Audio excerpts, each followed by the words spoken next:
আসসালামু আলাইকুম প্রিয় দর্শক, সকলে কেমন আছেন? আশা করি সবাই ভালো আছেন। তো আজকে ঈদ উল ফিতরের দিন আমরা প্রবাসীরা এক এক করে সবাই রেডি হয়ে মসজিদের দিকে যাচ্ছি। তো দেখুন,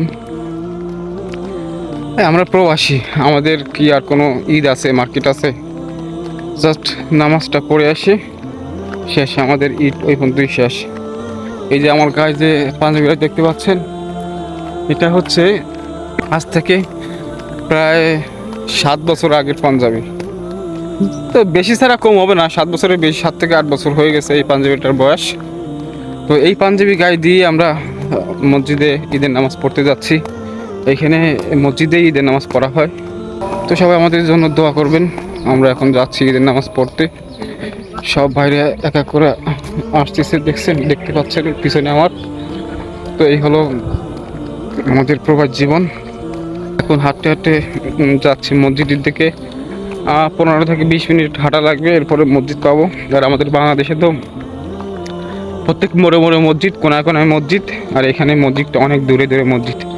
একটা মসজিদ থেকে আর একটা মসজিদে যাইতে হলে নর্মালি আধা ঘন্টা হাঁটা লাগে। আধা ঘন্টা হাঁটার দূরত্ব একটা মসজিদ।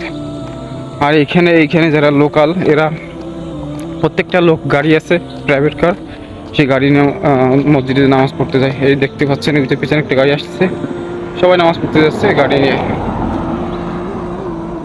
তো আমরাও যাচ্ছি। ভাই, হ্যাঁ, আপনার কিছু বলার আছে বলেন। আমার আর কি বলবো ভাই, দুঃখের কথা প্রবাসীদের কোনো কথা ভাই, দুঃখ শেয়ার করি কারা। বলেন আপনার দুঃখ কি, বলেন দেখি, একটু শুনি। আমাদের বড় ভাই বলুক। আসসালামু আলাইকুম। আমরা তো আসলে প্রবাসী, আমরা অনেক কষ্টে দুঃখে জীবন কাটাইতেছি। লক্ষ লক্ষ টাকা ইনকাম করে দেশের বাড়িতে পাঠাইতেছি। বউ বুলান স্ত্রী সন্তান ভালো ভালো মার্কেট করতেছে, এদের কোনো চিন্তা নাই, ভাবনা নাই, খাইতেছে আর ঘুমাইতেছে। আর আমরা এই দেখেন, রাত 4টা বাজে উঠছি, 4টা বাজে ওইটা রান্না বাড়া কইরা খাওয়া দাওয়া কইরা নামাজ পড়তে গেতেছি।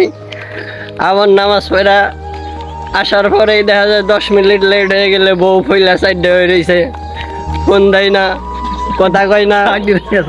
ঠিক ঠিক কই যে এত দেরি হইল গে, কোনে গেছ, কি করো, তোমার কি আর কোনো কাম নাই, একটু ফোন দিলে কি হয়, ভালো মন্দটা তো যেখান যায়। এদিকে যে আমরা সময় পাই না, এদিকে এদের কোনো খেয়াল নাই। ঠিক ঠিক ঠিক।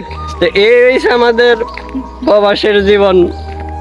তো সবাই ভালো থাকেন, সুস্থ থাকেন, আল্লাহ হাফেজ। প্রবাসীদের জন্য দোয়া করবেন। আসসালামু আলাইকুম ওয়া রাহমাতুল্লাহি ওয়া বারাকাতুহু।